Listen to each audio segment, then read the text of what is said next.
दरे वेझो बनू थाने जी हद में ॻोठ आलम लाशारी में जवाबदार दीन मोहम्मद लाशारी ॻोठ जे दुकान ते शइ वठण लाइ वयल 8 वरनि जे मासूम ॿारड़ी जमीला लाशारी खे ज़बरदस्ती कमंद में जे फसल में खुंबे खेसि मुबीना जिनसी ॾाढाई जो निशानो बनायो वियो।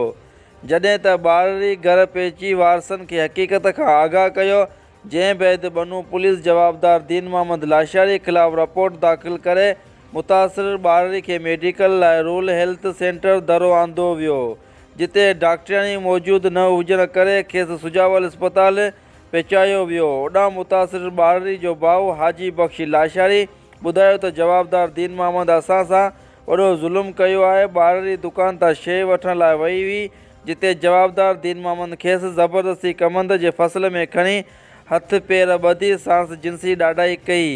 हिननि मुतालबो कयो आहे त जवाबदार खे गिरफ़्तार करे कड़ी खां कड़ी सज़ा ॾिनी वञे ऐं असां सां इंसाफ़ कयो वञे। रिपोर्ट सूफ़ी सारंगशाह, शाहीन न्यूज़।